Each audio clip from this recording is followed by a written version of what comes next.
Ce jeudi 16 mars dans Paris Match, Dominique Tapie a fait de longues confidences sur son regretté époux, Bernard Tapie. La veuve en a profité pour révéler le montant total des dettes laissées par son mari. Le 3 octobre 2021, Bernard Tapie est décédé à l'âge de 78 ans après s'être battu contre un cancer de l'estomac. Il a laissé derrière lui ses 4 enfants et sa femme, Dominique Tapie. Mais bien avant de mourir, l'ancien patron de l'OM avait pris ses dispositions pour son héritage. « J'ai mis tellement mes gosses que je serais incapable de les déshériter. Nos enfants sont la plus belle chose que la vie nous ait permis d'avoir avec Dominique », affirmait-il au Point. Mais à la mort de Bernard Tapie, ses héritiers n'ont eu que des dettes. Plus de 400 millions à rembourser, c'est une somme, affirmait Stéphane Tapie auprès de Paris Match. Et non, son père n'avait pas le moindre centime caché dans un quelconque paradis fiscal. Beaucoup d'ailleurs restent persuadés qu'il a planqué de l'argent dans un paradis fiscal.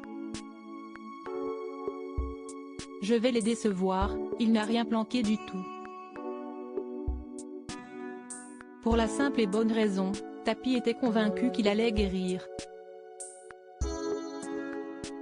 Tapie n'était pas dans la transmission, il n'était pas un bâtisseur d'empire comme l'ont été Marcel Dassault ou Marcel Boussac.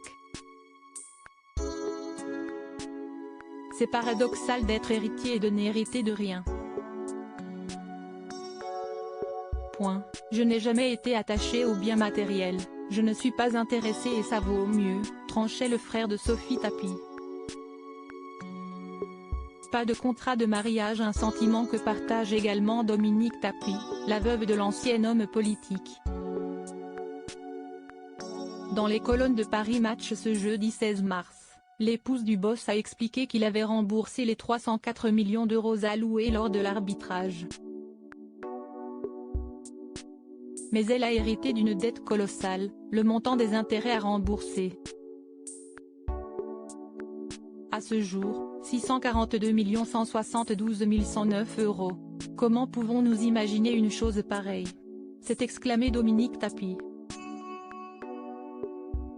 Comme le couple n'avait pas fait de contrat de mariage, ils étaient d'office placés sous le régime de la communauté. C'est ainsi que je me suis retrouvée entièrement responsable des dettes de mon mari. Quand on a gagné l'arbitrage en 2013, je lui ai dit que, après ces années de galère, il faudrait qu'on fasse un contrat de séparation de biens, car j'avais moi aussi été mise en liquidation. Et il l'a fait.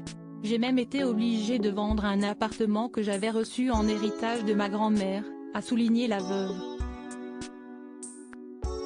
Et comme Stéphane Tapie, cette dernière affirme qu'il n'y a aucun petit bas de laine dans un coin. Il n'y en a jamais eu, soutient Dominique Tapie. Ça a le mérite d'être clair.